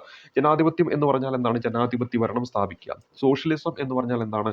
മൂലധനത്തെ നിയന്ത്രിക്കുകയും ഭൂമി തുല്യമായിട്ട് വിതരണം നടത്തുകയും ചെയ്യുക. അതാണ് 3ാമത്തെ സ്റ്റേറ്റ്മെന്റ് ആയിട്ട് നൽകിയത്. അപ്പോൾ ഇങ്ങനെ സ്റ്റേറ്റ്മെന്റ് ആയിട്ട് നൽകാം, അല്ലെങ്കിൽ അല്ലെങ്കിൽ ദേശീയത, ജനാധിപത്യം, സോഷ്യലിസം. ഇതാണ് സന്യാസന്റെ ആശയങ്ങൾ എന്ന് പറയുന്നത്. സന്യാസന്റെ ആശയങ്ങൾ എന്ന് പറയുന്നത്. അതുപോലെ തന്നെ സന്യാസന്റെ നേതൃത്വത്തിൽ റിപ്പബ്ലിക്കൻ ഭരണം സ്ഥാപിച്ചത് ആരാന്ന് വെച്ചാൽ കുമിന്താങ് പാർട്ടിയാണ്. കുമിന്താങ് പാർട്ടിയുമായി ബന്ധപ്പെട്ടിരിക്കുന്നു സന്യാസൻ എന്ന കാര്യം കൂടി ഓർത്തിരിക്കുക. അപ്പോൾ ഇവിടെ നമ്മൾ പരിചയപ്പെട്ടത് സന്യാസന്റെ ആശയങ്ങളാണ്. അത് റിപ്പീറ്റ് ആയിട്ട് 2024-ലും 2023-ലും 2022-ലും 2021-ലൊക്കെ നടന്ന പരീക്ഷയിൽ ചോദിച്ചിട്ടുണ്ട്. 1 ദേശീയത, 2 ജനാധിപത്യം, 3 സോഷ്യലിസം. അതിവിടെ എന്താണ് ഒരു സ്റ്റേറ്റ്മെന്റ് രൂപത്തിൽ തന്നു. എന്താണ് ദേശീയത? മഞ്ജു രാജവംശത്തെയും സാമ്രാജ്യ ശക്തികളെയും പുറത്താക്കുക, അതാണ് ഒന്നാമത് നൽകിയത്. ജനാധിപത്യം സ്ഥാപിക്കുക, അതാണ് ജനാധിപത്യം എന്നതുകൊണ്ട് അർത്ഥമാക്കുന്നത്. ഇനി സോഷ്യലിസം, മൂലധനത്തെ നിയന്ത്രിക്കുകയും ഭൂമി തുല്യമായ വിതരണം നടത്തുകയും ചെയ്യുക, അതാണ് ഇവിടെ മൂന്നാമത്തെ സ്റ്റേറ്റ്മെന്റ് ആയിട്ട് നൽകിയത്. അപ്പോൾ ഈ 2 രീതിയിലും ഈ ചോദ്യം ചോദിക്കാം എന്നാണ് നമ്മൾ മനസ്സിലാക്കിയത്. ഈ 2 രീതിയിലും പഠിക്കാം. ദേശീയത, ജനാധിപത്യം, സോഷ്യലിസം. ദേശീയത, ജനാധിപത്യം, സോഷ്യലിസം. ഈ കാര്യം ഓർത്തിരിക്കുക. ഇനി നമ്മൾ അടുത്ത ചോദ്യം, താഴെ കൊടുത്തിരിക്കുന്ന സംഭവങ്ങൾ കാലഗണന ക്രമത്തിൽ രേഖപ്പെടുത്തുക. നമ്മൾ കഴിഞ്ഞ പരീക്ഷാ പേപ്പർ നോക്കിയപ്പോൾ അവിടെ ഓരോ വിപ്ലവങ്ങൾ നൽകിയിട്ട് കാലഗണന ക്രമത്തിൽ രേഖപ്പെടുത്താൻ പറഞ്ഞു. ഇവിടെ നമ്മൾ നോക്കുമ്പോൾ അമേരിക്കൻ സ്വാതന്ത്ര്യ പ്രഖ്യാപനം, ബോസ്റ്റൺ ടീ പാർട്ടി, പാരീസ് ഉടമ്പടി, 1-ാം കോണ്ടിനെന്റൽ കോൺഗ്രസ്. ഇത് എന്താണ്, നമുക്ക് എന്തുമായി ബന്ധപ്പെട്ടതാണ്? ഈ അമേരിക്കൻ സ്വാതന്ത്ര്യ സമരവുമായി ബന്ധപ്പെട്ട അതിനുള്ളിൽ നടന്ന സംഭവങ്ങളാണ് ഇവിടെ നൽകിയിരിക്കുന്നത്. ആ ഒരു സ്വാതന്ത്ര്യ സമരവുമായി ബന്ധപ്പെട്ട കാര്യങ്ങൾ നിങ്ങളുടെ മനസ്സിലുണ്ടെങ്കിൽ, വർഷം അറിയെങ്കിൽ പോലും നമുക്ക് ഈ ഒരു ചോദ്യത്തിന്റെ ഉത്തരത്തിലേക്ക് നമുക്ക് എത്താൻ പറ്റും എന്നതാണ് ഈ ഒരു ചോദ്യത്തിന്റെ പ്രത്യേകത. നോക്കുക, ഇവിടെ പാരീസ് ഉടമ്പടി ഉണ്ട്, അതുപോലെ തന്നെ 1-ാം കോണ്ടിനെന്റൽ കോൺഗ്രസ് ഉണ്ട്, ബോസ്റ്റൺ ടീ പാർട്ടി ഉണ്ട്, അമേരിക്കൻ സ്വാതന്ത്ര്യ പ്രഖ്യാപനമുണ്ട്. അപ്പോൾ ഇവിടെ ഏറ്റവും ആദ്യം നടന്നിരിക്കുന്ന സംഭവം ഏതാണ്? നമുക്ക് ആ ഒരു ചരിത്രം മനസ്സിലാക്കുകയാണെങ്കിൽ ആദ്യം നടന്നിരിക്കുന്നത് ഇതിൽ ബോസ്റ്റൺ ടീ പാർട്ടിയാണ്. Boston tea party. അപ്പോൾ 2 വെച്ച് തുടങ്ങുന്ന ഓപ്ഷൻ ഉണ്ടോ നോക്കുക. നേരത്തെ നമ്മൾ കണ്ട പോലെ തന്നെ ഇവിടെയും ഒറ്റയടിക്ക് ഉത്തരത്തിലേക്ക് എത്താൻ പറ്റും. ഓപ്ഷൻ സി ആണ് നമ്മൾ ഉത്തരമായിട്ട് വരിക. പിന്നെ 1-ാം കോണ്ടിനെന്റൽ കോൺഗ്രസ്, അതിനുശേഷം അമേരിക്കൻ സ്വാതന്ത്ര്യ പ്രഖ്യാപനം, ഏറ്റവും അവസാനമായിട്ടാണ് പാരീസ് ഉടമ്പടി. പാരീസ് ഉടമ്പടി എന്തുമായി ബന്ധപ്പെട്ടിരിക്കുന്നു? അമേരിക്കൻ സ്വാതന്ത്ര്യ പ്രഖ്യാപനം, അമേരിക്കൻ സ്വാതന്ത്ര്യ സമരവുമായി ബന്ധപ്പെട്ട്, അതായത് 13 കോളനികൾക്കും ബ്രിട്ടൻ സ്വാതന്ത്ര്യം അനുവദിച്ചു കൊടുത്ത ഒരു ഉടമ്പടിയാണ് പാരീസ് ഉടമ്പടി എന്ന് നമ്മൾ തൊട്ട് മുമ്പത്തെ ക്ലാസ്സിലും പഠിച്ചതാണ്. അപ്പോൾ ഈ പറയുന്ന കാര്യങ്ങളെല്ലാം തന്നെ 10-ാം ക്ലാസ്സിലെ 1-ാമത്തെ അധ്യായമുണ്ട് വിപ്ലവങ്ങളുമായി ബന്ധപ്പെട്ട്. അവിടെ നിന്നാണ് ചോദ്യങ്ങൾ വന്നുകൊണ്ടിരിക്കുന്നത്. ആ ഒരു ചാപ്റ്റർ പഠിച്ചാൽ നിങ്ങൾക്ക് ആ മാർക്ക് ഉറപ്പിക്കാൻ പറ്റും. നമ്മൾ ഗൈഡുകളൊക്കെ നോക്കിക്കഴിഞ്ഞാൽ കുറേ പേജുകളിൽ ഒതുങ്ങുന്നതാണ് ഈ പറഞ്ഞ കാര്യങ്ങൾ. അതല്ല, മറിച്ച് 10-ാം ക്ലാസ്സിലെ ചാപ്റ്റർ മാത്രം പഠിച്ചാൽ മതി. ഈ ഒരു ടോപ്പിക്കിന് വേണ്ടിയിട്ട് നിങ്ങൾക്ക് തീർച്ചയായിട്ടും ആ ഒരു മാർക്ക് കിട്ടുന്നതായിരിക്കും. അപ്പോൾ ഇവിടെ നമ്മുടെ ഉത്തരം എന്ന് പറയുന്നത് ഓപ്ഷൻ സി ആണ് ഈ ഒരു ചോദ്യത്തിന്റെ ഉത്തരമായിട്ട് വരുന്നത്. ഇനി അടുത്ത ചോദ്യം ജോഗ്രഫിയുമായി ബന്ധപ്പെട്ടാണ്. ഏത് സംസ്ഥാനത്തിലാണ് ഇന്ത്യയിലെ ആദ്യത്തെ ലിക്വിഡ് മിറർ ടെലിസ്കോപ്പ് സ്ഥാപിച്ചിട്ടുള്ളത്? കറണ്ട് അഫയേഴ്സുമായി ബന്ധപ്പെട്ടാണ്. അതുകൊണ്ട് തന്നെ വീണ്ടും ഈ ഒരു ചോദ്യം നമ്മുടെ LDC പരീക്ഷയിൽ ആവർത്തിക്കാവുന്നതാണ്. 6-ാമത്തെ ചോദ്യത്തിന്റെ ഉത്തരം എന്ന് പറയുന്നത് ഓപ്ഷൻ ബി ആണ്. ഉത്തരാഖണ്ഡാണ് ഉത്തരമായിട്ട് വരേണ്ടത്. അപ്പോൾ ഇവിടെ ഉത്തരം എന്താണ്? ഉത്തരാഖണ്ഡാണ്. ഏത് സംസ്ഥാനത്തിലാണ് ഇന്ത്യയിലെ ആദ്യത്തെ ലിക്വിഡ് മിറർ ടെലിസ്കോപ്പ് സ്ഥാപിച്ചത് എന്ന് ചോദിച്ചാൽ ഉത്തരമായിട്ട് വരേണ്ടത് ഏതാണ്? നമ്മുടെ ഓപ്ഷൻ ബി ആണ് ഈ ഒരു ചോദ്യത്തിന്റെ ഉത്തരമായിട്ട് വരേണ്ടത്. ഓപ്ഷൻ ബി ആണ് ഈ ഒരു ചോദ്യത്തിന്റെ ഉത്തരമായിട്ട് വരേണ്ടത്. അപ്പോൾ ഉത്തരാഖണ്ഡാണ്. ഇനി നമ്മൾ അടുത്ത ചോദ്യത്തിലേക്ക് വരാം. താഴെ കൊടുത്തിരിക്കുന്നവയിൽ ഭൂമിയിലെ കാലാവസ്ഥയെ സ്വാധീനിക്കുന്ന പ്രധാന വാതകം ഏത് എന്നാണ് നമ്മുടെ ചോദ്യം. ഇവിടെ നമ്മുടെ ഉത്തരമായിട്ട് വരേണ്ട ഓപ്ഷൻ എ ആണ്, കാർബൺ ഡൈ ഓക്സൈഡ് ആണെന്ന കാര്യം ഓർത്തിരിക്കുക. ഇവിടെ നമ്മുടെ ഉത്തരം എന്താണ്? കാർബൺ ഡൈ ഓക്സൈഡ് ആണെന്ന കാര്യം ഓർത്തിരിക്കുക. ഇവിടെ നമ്മൾ പരിചയപ്പെടുന്നു, താഴെ കൊടുത്തിരിക്കുന്നവയിൽ ഭൂമിയിലെ കാലാവസ്ഥയെ സ്വാധീനിക്കുന്ന പ്രധാന വാതകം ഏത് എന്ന് ചോദിച്ചാൽ ഉത്തരമായിട്ട് വരേണ്ടത് ഏതാണ്? നമ്മുടെ കാർബൺ ഡൈ ഓക്സൈഡ് ആണെന്ന കാര്യം ഓർത്തിരിക്കുക. അപ്പോൾ ഈ ഒരു ചോദ്യത്തിൽ ഉത്തരം ഏതാണ്? കാർബൺ ഡൈ ഓക്സൈഡ് ആണ് എന്ന കാര്യം ഓർത്തിരിക്കുക. അതായത് അന്തരീക്ഷത്തിലെ പ്രധാന വാതകങ്ങളെല്ലാം തന്നെ പ്രത്യക്ഷമായോ പരോക്ഷമായോ ജീവന്റെ നിലനിൽപ്പിന് സഹായമാകുന്നതാണ്. പ്രകാശ സംശ്ലേഷണത്തിന് സസ്യങ്ങൾ കാർബൺ ഡൈ ഓക്സൈഡ് ഉപയോഗപ്പെടുത്തുന്നു. ശ്വസന പ്രക്രിയക്കായിട്ട് മനുഷ്യനും മറ്റ് ജന്തുജാലങ്ങളും ഓക്സിജൻ ഉപയോഗപ്പെടുത്തുന്നു. നൈട്രജൻ സ്ഥിരീകരണത്തിലൂടെ സസ്യ വളർച്ചയ്ക്കായിട്ട് നൈട്രജൻ ഉപയോഗപ്പെടുത്തുന്നു. അപ്പോൾ ഇവിടെ ഈ കാർബൺ ഡൈ ഓക്സൈഡ് ആണ് എന്ത്? ഈ തന്നിരിക്കുന്നതിൽ താഴെ കൊടുത്തിരിക്കുന്നതിൽ ഭൂമിയിലെ കാലാവസ്ഥയെ സ്ഥിരീകരിക്കുന്ന പ്രധാന വാതകം ഏത് എന്ന ചോദ്യത്തിന് ഉത്തരമായിട്ട് വരിക. അവിടെ തന്നെ PSC പരീക്ഷയിൽ എപ്പോഴും ചോദിക്കുന്നതാണ്. അന്തരീക്ഷത്തിലെ വാതകങ്ങളുണ്ടല്ലോ, അതിൻ്റെ ആ ഒരു ഓർഡർ നമ്മളോട് ചോദിക്കും. നമ്മളത് പഠിച്ചു വെക്കുന്നത് നോ AC എന്ന് പറയുന്ന ഒരു കോഡ് ഉപയോഗിച്ചുകൊണ്ടാണ്. No AC. അതിൽ ഏറ്റവും കൂടുതലായിട്ട് വരുന്നത് നൈട്രജൻ ആണ്. അത് എത്രയാണെന്ന് വെച്ചാൽ 78.08% എന്ന് നമ്മൾ പഠിക്കും. അതിനുശേഷം ഓക്സിജൻ വരുന്നു 20.95% എന്ന് പഠിക്കും. അതിനുശേഷം വരുന്നത് നമ്മുടെ ആർഗൺ ആണ്. ആർഗൺ എന്ന് പറയുന്നത് 0.93%. അതേപോലെ പിന്നെ വരുന്നതാണ് എന്ത്? Carbon dioxide. നോ AC-യിലെ C കാർബൺ ഡൈ ഓക്സൈഡ് ആണ്. 0.037% ആണ്. ഈ കാർബൺ ഡൈ ഓക്സൈഡ് എന്ന്. പിന്നെ ഓസോൺ വരും 0.01, അതിനുശേഷം നിയോൺ വരും 0.002. ആ ഒരു രീതിയിൽ ഹൈഡ്രജൻ എന്ന് പറയുന്നത് 0.00005 ആണ്. 40 പിന്നെ 5, അതാണ് ഹൈഡ്രജന്റെ ആ ഒരു ശതമാനം. ഇവിടെ പ്രധാനമായിട്ട് ഈ 4 നോ എ സിയിലെ nitrogen, oxygen, argon, carbon dioxide ആണെന്ന് കാര്യം ഓർക്കുക. അതിൽ 78%, ഒരു 21%, പിന്നെ 0.93%, 0.037%. അപ്പോൾ 0.03 എങ്കിലും ഓർത്തിരിക്കുക. മറ്റാണെങ്കിൽ 0.9 എന്ന് ഓർത്തിരിക്കുക. പിന്നെ മറ്റേതാണെങ്കിൽ 20.95 അല്ലെങ്കിൽ 21 ഓർത്തിരിക്കുക. അതേപോലെ തന്നെ 78.08 എന്നെങ്കിലും ഓർത്തിരിക്കുക. പിന്നെ ഹൈഡ്രജന്റെ ഒന്ന് ജസ്റ്റ് ഒന്ന് ഓർത്ത് വെച്ചോ, 0.0000, 40 പിന്നെ 5, അതാണ് ഹൈഡ്രജന്റെ എന്ന് പറയുന്നത് ഈ പറയുന്ന ശതമാനം എന്ന് പറയും. 0.00005% ഹൈഡ്രജന്റെ വരുന്ന കാര്യം. ഓസോൺ ആണെങ്കിൽ 0.01 ആണെന്ന കാര്യം ഓർത്തിരിക്കുക. 0.01 ആണെന്ന കാര്യം ഒന്ന് ഓർത്തിരിക്കുക. അപ്പം നോ എ സി എന്ന് കോഡ് ഓർത്താൽ മതി. പക്ഷെ അവിടെ പ്രത്യേകം ശ്രദ്ധിക്കുക, നൈട്രജൻ, ഓക്സിജൻ, എ എന്ന് പറയുന്ന ആർഗണാണ്, പിന്നെ സി എന്ന് പറയുന്ന കാർബൺ ഒന്നുമല്ല, മറിച്ച് എന്താണ്, കാർബൺ ഡൈ ഓക്സൈഡ് ആണെന്ന കാര്യം ഓർത്തിരിക്കുക. ഇനി നമുക്ക് അടുത്ത ചോദ്യത്തിലേക്ക് വരാം. നമ്മുടെ അടുത്ത ചോദ്യം 8ാമത്തെ ചോദ്യമാണ് നമ്മളിവിടെ പരിചയപ്പെടുന്നത്. അപ്പോൾ ഈ ഒരു ചോദ്യത്തിന്റെ ഉത്തരം ഇത് ഓർത്തിരിക്കണം, വീണ്ടും ചിലപ്പോൾ ചോദിക്കാം. താഴെ കൊടുത്തിരിക്കുന്നവയിൽ ഭൂമിയിലെ കാലാവസ്ഥയെ സ്വാധീനിക്കുന്ന പ്രധാന വാതകം ഏത് എന്ന് ചോദിച്ചാൽ ഉത്തരമായിട്ട് വരേണ്ടത് ഏതാണ്? കാർബൺ ഡൈ ഓക്സൈഡ് ആണെന്ന കാര്യം ഓർത്തിരിക്കുക. ഇനി അടുത്ത ചോദ്യം, ഇന്ത്യയിലെ ശൈത്യകാലത്ത് മഴ ലഭിക്കുന്നത് കാരണമായ പ്രതിഭാസം. ഇതൊക്കെ PSC റിപ്പീറ്റ് ആയിട്ട് ഇതേപോലെ തന്നെ ചോദിക്കുന്നതാണ്. ഓപ്ഷൻ ബി ആണ് നമ്മുടെ ഉത്തരമായിട്ട് വരുന്നത്. നമ്മുടെ പശ്ചിമ അസ്വസ്ഥത എന്നതാണ് ഉത്തരമായിട്ട് വരിക. ഇന്ത്യയിലെ ശൈത്യകാലത്ത് മഴ ലഭിക്കുന്നതിന് കാരണമായ പ്രതിഭാസമാണ് പശ്ചിമ അസ്വസ്ഥത എന്ന കാര്യം ഓർത്തിരിക്കുക. അപ്പോൾ ഇവിടെ നമ്മൾ പരിചയപ്പെട്ട ഈ ഒരു പശ്ചിമ അസ്വസ്ഥത എന്ന് പറയുന്നത് ഈ ശൈത്യകാലത്ത് മെഡിറ്ററേനിയൻ കടലിന് മുകളിൽ രൂപം കൊള്ളുന്ന ശക്തമായ ന്യൂനമർദ്ദം ട്രോപ്പോസ്ഫിയറിന് മുകളിലൂടെ വീശുന്ന അതിശക്തമായ വായു പ്രവാഹങ്ങളായ ജെറ്റ് പ്രവാഹങ്ങളുടെ സഹായത്താൽ കിഴക്കോട്ട് സഞ്ചരിച്ച് പാകിസ്ഥാനിലെ സുലൈമാൻ പർവ്വത ചുരങ്ങളിലൂടെ ഇന്ത്യയിലെത്തുന്നു. പശ്ചിമ അസ്വസ്ഥത എന്നറിയപ്പെടുന്ന ഈ കാറ്റുകൾ ഹിമാലയ പർവ്വതത്തിന് മുകളിൽ എത്തുമ്പോൾ എന്നാണ് വൻ ഹിമപാതത്തിന് കാരണമാകാറുണ്ട്. ഇവ ഉത്തരമഹാസമതലങ്ങളിൽ പ്രത്യേകിച്ച് പഞ്ചാബ് ശൈത്യകാല മഴയ്ക്ക് കാരണമാകുന്നു. ഇത് ഗോതമ്പ്, ബാർലി മുതലായ റാബി വിളകൾക്ക് വളരെയധികം പ്രയോജനകരമാണ് എന്നും കൂടെ ഓർത്തിരിക്കുക. പിന്നെ ഇവിടെ നൽകിയിരിക്കുന്ന ഒന്നാണ് കാൽബൈശാഖി എന്ന് പറയുന്നത്. ഓപ്ഷൻ സിയിൽ നൽകിയിരിക്കുന്ന കാൽബൈശാഖി. നമുക്കറിയാം, ഉഷ്ണകാലത്ത് പശ്ചിമ ബംഗാളിലും ആസാമിലും അനുഭവപ്പെടാറുള്ള ഇടിയോടുകൂടിയ ശക്തമായ മഴയാണ് കാൽബൈശാഖി. ഇതൊക്കെ PSC എപ്പോഴും ചോദിക്കുന്നതാണ്. അലറുന്ന കാറ്റും ആലിപ്പഴ വീഴ്ചയും ഇതിൻ്റെ ഒരു സവിശേഷതയാണ്. അപ്പോൾ ഉഷ്ണകാലത്ത് പശ്ചിമ ബംഗാളിലും അതുപോലെ തന്നെ ആസാമിലും അനുഭവപ്പെടാറുള്ള ഇടിയോടുകൂടിയ ശക്തമായ മഴയാണ് കാൽബൈശാഖി എന്ന പേരിൽ അറിയപ്പെടുന്നത്. ഇനി ഇവിടെ നൽകിയിരിക്കുന്ന ഒന്നാണ് എൽനിനോ എന്ന് പറയുന്നത്. 3 വർഷം മുതൽ 7 വർഷം വരെയുള്ള ഇടവേളകളിൽ ക്രിസ്തുമസ് സമയത്ത് പെറുവിൻ്റെ തീരത്തുള്ള പസഫിക് സമുദ്രഭാഗം ക്രമാതീതമായി ചൂടുപിടിക്കുന്നു. ഈ പ്രതിഭാസത്തെ എൽനിനോ എന്നാണ് വിശേഷിപ്പിക്കുന്നതെന്ന കാര്യം ഓർക്കുക. പെറുവിൻ്റെ കാലാവസ്ഥയെ സ്വാധീനിക്കുകയും ശക്തമായ മഴയ്ക്കോ അതുപോലെ തന്നെ കടുത്ത വരൾച്ചയ്ക്കോ കാരണമാവുകയും ചെയ്യുന്ന പ്രതിഭാസം. ഈ പ്രതിഭാസം ആദ്യമായി കണ്ടെത്തിയത് മത്സ്യത്തൊഴിലാളികളാണ് എന്ന കാര്യം. അപ്പോൾ ഇതൊരു പെറുവുമായിട്ട് ബന്ധപ്പെട്ട് കിടക്കുന്നു എന്ന കാര്യം ഓർത്തിരിക്കുക. അപ്പോൾ എന്താണ് പറഞ്ഞത്? 3 വർഷം കൂടുമ്പോൾ 3 വർഷം മുതൽ 7 വർഷം വരെയുള്ള ഇടവേളകളിൽ ക്രിസ്മസ് സമയത്ത് പെറുവിൻ്റെ തീരത്തുള്ള പസഫിക് സമുദ്രഭാഗം ക്രമാതീതമായി ചൂടുപിടിക്കുന്നു. ഈ പ്രതിഭാസത്തെ എൽനിനോ എന്നാണ് വിശേഷിപ്പിക്കുന്നത്. പെറുവിൻ്റെ കാലാവസ്ഥയെ സ്വാധീനിക്കുകയും ശക്തമായ മഴയ്ക്കോ കടുത്ത വരൾച്ചയ്ക്കോ കാരണമാവുകയും ചെയ്യുന്ന പ്രതിഭാസമാണ് എൽനിനോ എന്ന് പറയുന്നത്. അപ്പോൾ ഇവിടെ നമ്മുടെ ചോദ്യത്തിന്റെ ഉത്തരം, ഇന്ത്യയിലെ ശൈത്യകാലത്ത് മഴ ലഭിക്കുന്നതിന് കാരണമായ പ്രതിഭാസം ചോദിച്ചാൽ ഓപ്ഷൻ ബി ആണ്, പശ്ചിമ അസ്വസ്ഥത എന്നതാണ് ഈ ഒരു ചോദ്യത്തിന്റെ ഉത്തരമായിട്ട് വരിക. ഇന്ത്യയിലെ പെട്രോളിയം ഉൽപ്പാദനത്തെ സംബന്ധിച്ച് ശരിയായ പ്രസ്താവന ഏത് എന്നാണ് നമ്മുടെ ചോദ്യമായിട്ട് നൽകിയിരിക്കുന്നത്.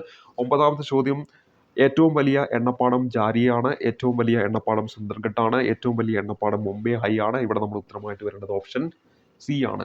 ഓപ്ഷൻ സി ആണ് ഈ ഒരു ചോദ്യത്തിന്റെ ഉത്തരമായിട്ട് വരുന്നത്. ഇന്ത്യയിലെ പെട്രോളിയം ഉൽപ്പാദനത്തെ സംബന്ധിച്ച് ശരിയായ പ്രസ്താവന ഏത് എന്നാണ് നമ്മുടെ ചോദ്യം.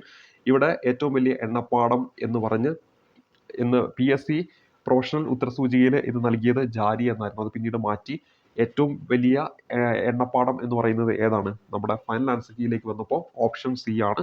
അത് ഏതാണ്? നമ്മുടെ മുംബൈ ഹൈ ആണെന്ന കാര്യം ഓർത്തിരിക്കുക. മുംബൈ ഹൈ ആണ് എന്ന കാര്യം ഓർത്തിരിക്കുക. ഇവിടെ നമ്മൾ ഉത്തരമായിട്ട് വരേണ്ടത് മുംബൈ ഹൈ ആണ് ഉത്തരമായിട്ട് വരേണ്ടത്. അപ്പോൾ ഇവിടെ PSC ചോദിക്കുന്ന ഒരു ഇതാണ്, ഇന്ത്യയിൽ ആദ്യമായിട്ട് പെട്രോളിയം ഖനനം ചെയ്തത് എവിടെയാണെന്ന് വെച്ചാൽ അത് ആസാമിലെ ഡിഗ്ബോയിലാണെന്ന കാര്യം ഓർക്കുക. ഇന്ത്യയിൽ ആദ്യമായിട്ട് പെട്രോളിയം ഖനനം ചെയ്തത് എവിടെയാണെന്ന് വെച്ചാൽ ഉത്തരമായിട്ട് വരേണ്ടത് ആസാമിലെ ഡിഗ്ബോയിലാണ്. അതുപോലെ തന്നെ ഏറ്റവും വലിയ എണ്ണപ്പാടം എവിടെയാണെന്ന് വെച്ചാൽ മഹാരാഷ്ട്രയിലെ മുംബൈ ഹൈ ആണ്. അത് നമ്മുടെ ചോദ്യത്തിൽ തന്നിട്ടുണ്ട്. അപ്പോൾ ഇവിടെ എന്താണ്, ഇന്ത്യയിൽ ആദ്യമായിട്ട് പെട്രോളിയം ഖനനം ചെയ്തത് ഡിഗ്ബോയ് ആണ്. അതെവിടെയാണെന്ന് ചോദിച്ചാൽ അത് ആസാമിലാണ്. ഇന്ത്യയിലെ ഏറ്റവും വലിയ എണ്ണപ്പാടം ചോദിക്കുകയാണെങ്കിൽ അവിടെ ഉത്തരമായിട്ട് വരേണ്ടത് മുംബൈ ഹൈ മഹാരാഷ്ട്രയാണെന്ന കാര്യം ഓർത്തിരിക്കുക. ഇനി ഇന്ത്യയിലെ മുഖ്യ താപോർജ്ജ സ്രോതസ് എന്ന് പറയുന്നത് ഏതാണ്? കൽക്കരിയാണ്. ഇന്ത്യയിലെ മുഖ്യ താപോർജ്ജ സ്രോതസ് എന്ന് പറയുന്ന കൽക്കരിയാണ്, അല്ലെങ്കിൽ പ്രധാന വ്യാവസായിക ഇന്ധനമാണ് ഈ പറയുന്ന കൽക്കരി എന്ന് പറയുന്നത്. ഇവിടെ നൽകിയിരിക്കുന്ന ഈ ജാരിയ എന്ന് പറയുന്നതുണ്ടല്ലോ, അത് എവിടെയാണ്? ജാർഖണ്ഡിലാണ്. ജാരിയ എന്നാ പറയുക, ജാറിയ, ജാർഖണ്ഡ്. ഇന്ത്യയിലെ ഏറ്റവും വലിയ കൽക്കരിപ്പാടമാണ് ജാറിയ എന്ന് പറയുന്നത്. ജാർഖണ്ഡിലെ ജാറിയ എന്ന് പറയുന്നത് ഇന്ത്യയിലെ ഏറ്റവും വലിയ കൽക്കരി പാടമാണ് എന്ന കാര്യം ഓർക്കുക. അതുപോലെ തന്നെ തമിഴ്നാട്ടിലെ നെയ്വേലി ലിഗ്നൈറ്റ് എന്ന ഇന്ധനക്ഷമത കുറഞ്ഞ കൽക്കരിക്കാണ് പ്രധാനം എന്ന കാര്യം ഓർക്കുക. അത് പലപ്പോഴും പരീക്ഷയ്ക്ക് ചോദിക്കാറുണ്ട്. തമിഴ്നാട്ടിലെ നെയ്വേലി എന്തിനു പ്രധാനപ്പെട്ടതാണെന്ന് വെച്ചാൽ ലിഗ്നൈറ്റ് എന്ന ഇന്ധനക്ഷമത കുറഞ്ഞ കൽക്കരിക്കാണ് പ്രധാനപ്പെട്ടത് എന്ന കാര്യം ഓർത്തിരിക്കുക. അപ്പോൾ ഇവിടെ നമ്മൾ പരിചയപ്പെട്ടിരിക്കുന്ന ജാറിയ റിപ്പീറ്റായി ചോദിക്കുന്നതാണ്. ഇന്ത്യയിലെ ഏറ്റവും വലിയ കൽക്കരി പാടം ചോദിക്കുകയാണെങ്കിൽ അത് ജാർഖണ്ഡിലെ ജാറിയാണ്. ഏറ്റവും വലിയ എണ്ണപ്പാടം ചോദിക്കുകയാണെങ്കിൽ മഹാരാഷ്ട്രയിലെ മുംബൈയാണ്. ഇന്ത്യയിൽ ആദ്യമായിട്ട് പെട്രോളിയം ഖനനം ചെയ്ത് എവിടാന്ന് വെച്ചാൽ ആസാമിലെ ഡിഗ്ബോയ് ആണ് എന്ന് നമ്മൾ പരിചയപ്പെട്ട് കഴിഞ്ഞു. ഇനി ഇന്ത്യയിലെ ഏറ്റവും വലിയ ധാതു അധിഷ്ഠിത വ്യവസായം ചോദിക്കുകയാണെങ്കിൽ അവിടെ ഉത്തരമായിട്ട് വരുന്നത് ഇരുമ്പയിര് വ്യവസായമാണ്. ഇരുമ്പയിര് വ്യവസായമാണ് ഇന്ത്യയിലെ ഏറ്റവും വലിയ ധാതു അധിഷ്ഠിത വ്യവസായം എന്ന കാര്യം ഓർത്തിരിക്കുക. ഇന്ത്യയിലെ ഏറ്റവും വലിയ ധാതു അധിഷ്ഠിത വ്യവസായം ചോദിക്കുകയാണെങ്കിൽ അതേതാണ്? ഇരുമ്പയിര് വ്യവസായമാണ്. ഇന്ത്യയിലെ മുഖ്യ താപോർജ്ജ സ്രോതസ് കൽക്കരി, പ്രധാന വ്യവസായിക ഇന്ധനം കൽക്കരി. അതുപോലെ ഇന്ത്യയിലെ ഏറ്റവും വലിയ ധാതു അധിഷ്ഠിത വ്യവസായം ഇരുമ്പയിര് വ്യവസായം. ഇതിൽ ഈ പറയുന്ന ഇരുമ്പയിര് ഖനനവുമായി ബന്ധപ്പെട്ട ഒന്നാണ് ഇവിടെ നൽകിയിരിക്കുന്ന സുന്ദർഗഡ് എന്ന് പറയുന്നത്. ഒഡീഷയിലെ സുന്ദർഗഡ്, അതുപോലെ തന്നെ മയൂർഭഞ്ച്, ജാറ്, ഇതൊക്കെ എന്താണ്? ഇരുമ്പയിരുമായിട്ട് ബന്ധപ്പെട്ടതാണ്. ജാർഖണ്ഡിലെ സിംഗ്ബം, ദുർഗ്, ഇത് രണ്ടും ഇരുമ്പയിര് ഖനനവുമായി ബന്ധപ്പെട്ടതാണ്. അതുപോലെ നമ്മുടെ കർണാടകയിലേക്ക് വരുമ്പോൾ ബെല്ലാരി, ചിക്മംഗ്ലൂർ, ഷിമോഗ, ചിത്രദുർഗ്, ഇതൊക്കെ ഇരുമ്പയിരുമായി ബന്ധപ്പെട്ടതാണ്. അതുപോലെ മർമഗോവ, ഗോവയിലെ മർമഗോവ, തമിഴ്നാട്ടിലെ സേലം, നീലഗിരി, ഇതൊക്കെ എന്താണ്? ഇരുമ്പയിര് ഖനനവുമായി ബന്ധപ്പെട്ടതാണ്. അതായത് ഇവിടെ നൽകിയിരിക്കുന്ന ഈ സുന്ദർഗഡ് എന്ന് പറയുന്നത് ഇരുമ്പയിര് ഖനനവുമായിട്ട് ബന്ധപ്പെട്ട് കിടക്കുന്ന പ്രദേശമാണ്. അപ്പോൾ ഒഡീഷയിലാണ് സുന്ദർഗഡ്. അതുപോലെ തന്നെ ഒഡീഷയിലെ മയൂർഭഞ്ച്, അതുപോലെ തന്നെ ഒഡീഷയിലെ ജാറ് തുടങ്ങിയവ എന്താണ്? ഇരുമ്പയിരുമായിട്ട് ബന്ധപ്പെട്ടതാണ്. അതേപോലെ ജാർഖണ്ഡിലെ സിംഗ്ബം, ദുർഗ് എന്നിവ ഇരുമ്പയിര് ഖനനവുമായി ബന്ധപ്പെട്ട പ്രദേശമാണ്. അപ്പോൾ ഈ പറഞ്ഞിരിക്കുന്ന സിംഗ്ബം, അതുപോലെ തന്നെ ദുർഗ്, ഇത് എന്തുമായി ബന്ധപ്പെട്ടിരിക്കുന്നു? ഈ പറയുന്ന ഇരുമ്പയിരുമായി ബന്ധപ്പെട്ടിരിക്കുന്നു. അതേസമയത്ത് ജാർഖണ്ഡിലെ ജാറിയ നമ്മൾ പറഞ്ഞു കൽക്കരിപ്പാടമാണ്. ഇരുമ്പയിര് വ്യവസായത്തിലെ ഒരു പ്രധാന സംസ്കൃത വസ്തുവാണ് കൽക്കരി എന്ന് പറയുന്നത്. അപ്പോൾ ഇവിടെ നമ്മൾ പരിചയപ്പെട്ടിരിക്കുന്നത് ജാർഖണ്ഡിലെ ജാറിയ ആണെങ്കിൽ അത് ഏറ്റവും വലിയ കൽക്കരിപ്പാടമാണ്. അതേസമയത്ത് ജാർഖണ്ഡിലെ സിംഗ്ബം, ദുർഗ് തുടങ്ങിയ പ്രദേശങ്ങൾ ഇരുമ്പയിരുമായി ബന്ധപ്പെട്ടതാണ്. കർണാടകയിലെ ബെല്ലാരി, ചിക്മംഗ്ലൂർ, ഷിമോഗ, ചിത്രദുർഗ് തുടങ്ങിയവയൊക്കെ ഇരുമ്പയിരുമായി ബന്ധപ്പെട്ട പ്രദേശമാണ്. അതുപോലെ തന്നെ ഗോവയിലെ ഗോവ, അത് ഇരുമ്പയിരുമായി ബന്ധപ്പെട്ട ഒരു പ്രദേശമാണ്. അതുപോലെ തന്നെ തമിഴ്നാട്ടിലെ സേലം, നീലഗിരി, ഇതൊക്കെ ഇരുമ്പയിര് ഖനനവുമായി ബന്ധപ്പെട്ട് കിടക്കുന്നു. അപ്പോൾ ഈ പറഞ്ഞിരിക്കുന്ന പ്രദേശങ്ങളിൽ ആദ്യം പറഞ്ഞത് സുന്ദർഗഡ്, മയൂർഭഞ്ച്, ജാറ്, സിംഗ്ബം, ദുർഗ്, ഇത് കൃത്യമായിട്ടൊന്നും പഠിക്കാതെ പലപ്പോഴും PSC പരീക്ഷകളിൽ ചോദ്യമായിട്ട് വന്ന് കാണാറുണ്ട്. അപ്പോൾ ഇവിടെ നമ്മൾ ചർച്ച ചെയ്തത് 9ാമത്തെ ചോദ്യമാണ്. ഇനി നമ്മൾ അവസാനമായിട്ട് പരിചയപ്പെടുന്നത് 10ാമത്തെ ചോദ്യമാണ്. കേരളത്തിലൂടെ കടന്നു പോകുന്ന ദേശീയ ജലപാത ഏതെന്ന് തിരിച്ചറിയാം. നമുക്കറിയാം ദേശീയ ജലപാത 3 കേരളത്തിലൂടെ കടന്നു പോകുന്നത്. ദേശീയ ജലപാത 3 കേരളത്തിലൂടെ കടന്നു പോകുന്ന ദേശീയ ജലപാത. അപ്പോൾ ഇവിടെ തന്നിരിക്കുന്ന ദേശീയ ജലപാത 1 എന്ന് പറയുമ്പോൾ നമുക്കറിയാം അത് ഗംഗാ നദിയിലാണ്. അപ്പോൾ ദേശീയ ജലപാത 1 അലഹബാദ് മുതൽ ഹാൽഡിയ വരെയാണ്. അപ്പോൾ ഇവിടെ നമ്മൾ പരിചയപ്പെട്ടു ദേശീയ ജലപാത ഏറ്റവും നീളം കൂടിയത് അതേതാണ്? അലഹബാദ് മുതൽ ഹാൽഡിയ വരെയുള്ള ദേശീയ ജലപാത 1 ഗംഗാ നദിയിലാണെന്ന കാര്യം ഓർത്തിരിക്കുക. ഇനി ദേശീയ ജലപാത 2 PSC റിപ്പീറ്റ് ആയി ചോദിക്കുന്നതാണ്. അത് ഏത് നദിയിലാണെന്ന് ചോദിക്കും. ബ്രഹ്മപുത്ര നദിയിലാണ്. സാധ്യ മുതൽ ദുബ്രി വരെയാണ്. സാധ്യ മുതൽ ദുബ്രി വരെയാണ്. അപ്പോൾ ഇവിടെ ദേശീയ ജലപാത 1620 കിലോമീറ്റർ ആണ്. ഇത് 891 കിലോമീറ്റർ വരുന്നുണ്ട്. ദേശീയ ജലപാത 2 അത് എവിടെയാണെന്ന് വെച്ചിട്ടുണ്ടെങ്കിൽ അത് നമ്മുടെ ബ്രഹ്മപുത്ര നദിയിലാണ്. അത് സാധ്യ മുതൽ ദുബ്രി വരെയാണെന്ന് കാര്യം ഓർത്തിരിക്കുക. ഇത് പരീക്ഷയ്ക്ക് എപ്പോഴും ചോദിക്കുന്നതാണ്. ദേശീയ ജലപാത 1 അത് ഏത് നദിയിലാണെന്ന് ചോദിക്കും. ഗംഗാ നദിയിലാണ്. കണക്ട് ചെയ്യുന്ന സ്ഥലങ്ങൾ ചോദിക്കും. അത് അലഹബാദ് മുതൽ ഹാൽഡിയ വരെയാണ്. അതേപോലെ തന്നെ ദേശീയ ജലപാത 2 ഏത് നദിയിലാണെന്ന് ചോദിക്കും. ബ്രഹ്മപുത്രയിലാണ്. കണക്ട് ചെയ്യുന്ന സ്ഥലം ചോദിക്കും. സാധ്യ മുതൽ ദുബ്രി വരെയാണെന്ന് കാര്യം ഓർത്തിരിക്കുക. ഇനി ദേശീയ ജലപാത 3 കേരളത്തിലെ കൊല്ലം മുതൽ കോട്ടപ്പുറം വരെയുള്ള പശ്ചിമ തീര കനാലാണ്. പശ്ചിമ തീര കനാൽ അല്ലെങ്കിൽ ഈസ്റ്റ് കോസ്റ്റ് കനാൽ എന്നൊക്കെ അറിയപ്പെടുന്നത് ഈ പറയുന്ന നമ്മുടെ വെസ്റ്റ് കോസ്റ്റ് കനാൽ എന്നറിയപ്പെടുന്നത് ഈ പറയുന്ന നമ്മുടെ ഈ ദേശീയജലപാത 3 ആണെന്ന കാര്യം ഓർത്തിരിക്കുക. ദേശീയജലപാത 3 ആണെന്ന കാര്യം ഓർത്തിരിക്കുക. അതായത് പശ്ചിമ തീര കനാൽ എന്നറിയപ്പെടുന്നത്, വെസ്റ്റ് കോസ്റ്റ് കനാൽ എന്നറിയപ്പെടുന്നത് ദേശീയ ജലപാത 3 ആണെന്ന കാര്യം ഓർത്തിരിക്കുക. അത് കൊല്ലം മുതൽ കോട്ടപ്പുറം, ഇപ്പോൾ അത് കോഴിക്കോട് വരെയുണ്ട്. പക്ഷേ പണ്ട് അത് കോട്ടപ്പുറം വരെയായിരുന്നു. PSC പണ്ട് നൽകിയത് തന്നെയാണ് ഇപ്പോഴും പലപ്പോഴും നൽകിക്കൊണ്ടിരിക്കുന്നത്. അപ്പോൾ കൊല്ലം ടു കോഴിക്കോട് എന്ന് പറഞ്ഞാലും നമ്മുടെ കേരളത്തിലൂടെ കടന്നു പോകുന്നതാണ് ദേശീയജലപാത 3 എന്ന് ഓർത്തിരിക്കുക. അതിനെയാണ് പശ്ചിമ തീര കനാൽ എന്ന് പറയുന്നത് എന്ന കാര്യം ഓർത്തിരിക്കുക. അതേപോലെ തന്നെ ഇനി ദേശീയജലപാത 4 ഉണ്ട്. 4 എന്ന് പറയുന്നത് ഗോദാവരി കൃഷ്ണ നദികളുമായിട്ട് ചേർന്ന് കിടക്കുന്നു. അത് കാക്കിനാട മുതൽ പുതുച്ചേരി വരെയാണ് ഈ ഒരു ദേശീയജലപാത 4 സ്ഥിതി ചെയ്യുന്നത് എന്ന കാര്യം ഓർക്കുക. അപ്പോൾ ദേശീയജലപാത 4 ഓർത്തിരിക്കണം. ഗോദാവരി കൃഷ്ണ നദികളിലായിട്ട് കാക്കിനാട മുതൽ പുതുച്ചേരി വരെയാണ് ദേശീയജലപാത 4 എന്ന് പറയുന്നത്. ഇനി ദേശീയജലപാത 5 ഉണ്ട്. നമ്മൾ ഓൾറെഡി പറഞ്ഞല്ലോ, വെസ്റ്റ് കോസ്റ്റ് കനാൽ എന്ന് പറയുമ്പോൾ ദേശീയജലപാത 3 ആണ്. ഈ ദേശീയജലപാത 5-നെയാണ് എന്തെന്ന് പറയുന്നത്? പൂർവ്വതീര കനാൽ എന്ന് പറയുന്നത്. എന്താണ് പൂർവ്വതീര കനാൽ എന്ന് പറയുന്നത്? ദേശീയജലപാത 5-നെയാണ് എന്ന കാര്യം ഓർത്തിരിക്കുക. അപ്പോൾ ദേശീയജലപാത 5 എന്ന് പറയുന്നത് ബ്രാഹ്മണി മഹാനദി ഡെൽറ്റ നദീവ്യവസ്ഥയിലാണ് അത് സ്ഥിതി ചെയ്യുന്നത് എന്ന കാര്യം ഓർക്കുക. ബ്രാഹ്മണി മഹാനദി ഡെൽറ്റ നദീവ്യവസ്ഥയിലാണ് ദേശീയജലപാത 5 സ്ഥിതി ചെയ്യുന്നത്. ഇവിടെ ഏറ്റവും ഇമ്പോർട്ടൻ്റ് 1, 2, 3 ആണ്. അതേപോലെ തന്നെ 5 ഓർക്കേണ്ട പൂർവ്വതീര കനാല്, അതേപോലെ തന്നെ മറ്റതാണെങ്കിലോ പശ്ചിമ തീര കനാല്. ഏത്? ദേശീയജലപാത 3 എന്ന് പറയുമ്പോൾ. അതേപോലെ നാഷണൽ വാട്ടർവേ 1 എന്ന് പറയുമ്പോൾ അത് ഗംഗാ നദിയിലാണ്. 2 എന്ന് പറയുമ്പോൾ ബ്രഹ്മപുത്ര നദിയിലാണ്. 1 ബന്ധിപ്പിക്കുന്നത് എപ്പോഴും ചോദിക്കും, അത് അലഹബാദ് മുതൽ ഹാൽഡിയ വരെയാണ്. ഇനി 2 ബന്ധിപ്പിക്കുന്നത് ബ്രഹ്മപുത്ര നദിയിൽ നാഷണൽ വാട്ടർവേ 2 ബന്ധിപ്പിക്കുന്നത് സാദി മുതൽ ദുബ്രി വരെയാണ്. ഇനി നാഷണൽ വാട്ടർവേ 3 ആണ് കേരളത്തിലൂടെ കടന്നു പോകുന്നത്, പശ്ചിമ തീര കനാൽ എന്ന് പറയുന്നു. ഒപ്പം അത് കൊല്ലം മുതൽ കോഴിക്കോട് അല്ലെങ്കിൽ കോട്ടപ്പുറം, ഇതിൽ രണ്ടിലേതെങ്കിലും ഒന്നുണ്ടായിരിക്കും. അതിൻ്റെ നീളം വേണമെങ്കിൽ ഓർത്ത് വെച്ചോ, 205 കിലോമീറ്റർ ആണ്. 205 കിലോമീറ്റർ. ഇനി അടുത്തത് നമ്മൾ പരിചയപ്പെട്ടത് നാഷണൽ വാട്ടർവേ 4 ആണ്. അത് കൃഷ്ണ ഗോദാവരി നദികളിലായിട്ടാണ്. കാക്കിനാട മുതൽ പുതുച്ചേരി വരെ. കാക്കിനാട പുതുച്ചേരി കൃഷ്ണ ഗോദാവരി നദിയിലായിട്ട്. ദേശീയജലപാത 5 ഓർക്കേണ്ടത് ഇങ്ങനെയാണ്. പൂർവ്വതീര കനാൽ എന്ന് പറയുന്നത് 5 ആണ്. അത് ബന്ധിപ്പിച്ചിട്ടുള്ളത് ബ്രാഹ്മണി മഹാനദി ഡെൽറ്റ നദീവ്യവസ്ഥയെയാണ് അത് ബന്ധിപ്പിച്ചിരിക്കുന്നത് എന്ന കാര്യം ഓർത്തിരിക്കുക. അപ്പോൾ ഇത്രയും കാര്യങ്ങളാണ് നമ്മൾ ഈ 10ാമത്തെ ചോദ്യവുമായി ബന്ധപ്പെട്ട് അറിഞ്ഞിരിക്കേണ്ടത്. അപ്പോൾ നമുക്ക് അടുത്ത ചോദ്യം, നമ്മുടെ ജോഗ്രഫിയുമായി ബന്ധപ്പെട്ട ആ ചോദ്യം കൂടി ഒന്ന് കഴിയാം. താഴെ കൊടുത്തിരിക്കുന്നവയിൽ കണ്ടൽ വനങ്ങൾ കാണപ്പെടുന്ന ജില്ലകൾ ഏത്? നമ്മുടെ ജില്ലകൾ ഏതെല്ലാം എന്നാണ് നമുക്കിവിടെ 11ാമത്തെ ചോദ്യത്തിൽ കണ്ടുപിടിക്കേണ്ടത്. അപ്പോൾ ഇവിടെ പാലക്കാട്, ഇടുക്കി, ഇവിടെ എന്താണ് താഴെ കൊടുത്തിരിക്കുന്നവയിൽ കണ്ടൽ വനങ്ങൾ കാണപ്പെടാത്ത ജില്ല. അപ്പോൾ കൃത്യമായിട്ട് വായിക്കണം, കാണപ്പെടാത്ത ജില്ല എന്നാണ് ഇവിടെ നമ്മൾ ഉത്തരമായിട്ട് വരേണ്ടത്. ഓപ്ഷൻ എ ആണ്, പാലക്കാട്, ഇടുക്കി എന്നാണ് ഉത്തരമായിട്ട് വരേണ്ടത്. പാലക്കാട്, ഇടുക്കി. കണ്ടൽ കാടുകൾ ഏറ്റവും കൂടുതൽ കാണപ്പെടുന്ന കേരളത്തിലെ ജില്ല ചോദിച്ചിട്ടുണ്ടെങ്കിൽ ഈ കണ്ണൂർ ജില്ലയാണെന്ന കാര്യം ഓർത്തിരിക്കുക. ഏറ്റവും കൂടുതൽ കാണപ്പെടുന്നത് കണ്ണൂർ ജില്ലയാണ്. അപ്പോൾ ഇവിടെ പാലക്കാട്, ഇടുക്കി ആ പ്രദേശത്ത് എന്ത് കാണപ്പെടുന്നില്ല? ഈ പറയുന്ന കണ്ടൽ വനങ്ങൾ കാണപ്പെടുന്നില്ല എന്ന കാര്യം ഓർത്തിരിക്കുക. കണ്ടൽ വനങ്ങൾ കാണപ്പെടുന്നില്ല എന്ന കാര്യം ഓർത്തിരിക്കുക.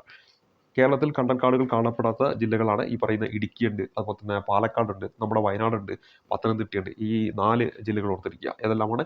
ഇടുക്കിയുണ്ട്, അതുപോലെ തന്നെ ഈ മലയോര ജില്ലയായിട്ടുള്ള വയനാട് വരുന്നുണ്ട്, അതുപോലെ തന്നെ മറ്റൊന്ന് പാലക്കാടും പത്തനംതിട്ടയും, അതേപോലെ തന്നെ നമ്മുടെ വയനാട്, അതുപോലെ തന്നെ ഇടുക്കി വയനാട് ഓർക്കുക, പാലക്കാട് പത്തനംതിട്ട, പാലക്കാട് പത്തനംതിട്ട അത് ഓർത്തിരിക്കുക. ഏറ്റവും കൂടുതൽ കണ്ടൽക്കാട് എവിടെയാണെന്ന് വെച്ചാൽ അവിടെ ഉത്തരമായിട്ട് വരുന്നത് കണ്ണൂരാണ്. ഈ 2024 വേൾഡ് ഹെപ്പറ്റൈറ്റിസ് റിപ്പോർട്ട് പ്രകാരം ലോകത്തിലെ ഏറ്റവും കൂടുതൽ സന്തോഷമുള്ള രാജ്യം ചോദിക്കുകയാണെങ്കിൽ അത് തന്നെയാണ് നമ്മുടെ ഫിൻലാൻഡാണ് ഏറ്റവും കൂടുതൽ സന്തോഷമുള്ള രാജ്യം. 2024 വേൾഡ് ഹാപ്പിനെസ് റിപ്പോർട്ട് എന്നാണ്, ഞാൻ ഹെപ്പറ്റൈറ്റിസ് എന്ന് പറഞ്ഞു പോയി, ക്ഷമിക്കണം. 2024 വേൾഡ് ഹാപ്പിനെസ് റിപ്പോർട്ട് പ്രകാരം ലോകത്തിലെ ഏറ്റവും കൂടുതൽ സന്തോഷമുള്ള രാജ്യം ചോദിച്ചാൽ അത് ഫിൻലാൻഡ് ആണെന്ന കാര്യം ഓർത്തിരിക്കുക. എന്താണ്? ഫിൻലാൻഡ് ആണെന്ന കാര്യം ഓർത്തിരിക്കുക. അപ്പോൾ ഇവിടെ നമ്മൾ പരിചയപ്പെട്ടത് എന്താണ്? മാനവ സന്തോഷ സൂചിക അല്ലെങ്കിൽ ഹാപ്പിനെസ് ഇൻഡെക്സ് ആണ്. ഐക്യരാഷ്ട്ര സംഘടന അംഗീകാരം നൽകിയ പുതിയ ഒരു വികസന സൂചികയാണ് ഈ പറയുന്ന ഹാപ്പിനെസ് ഇൻഡെക്സ്. ഇത് ആരാണ് വികസിപ്പിച്ചതെന്ന് ചോദിക്കാറുണ്ട്. ഭൂട്ടാനാണ് ഇത് വികസിപ്പിച്ചത് എന്ന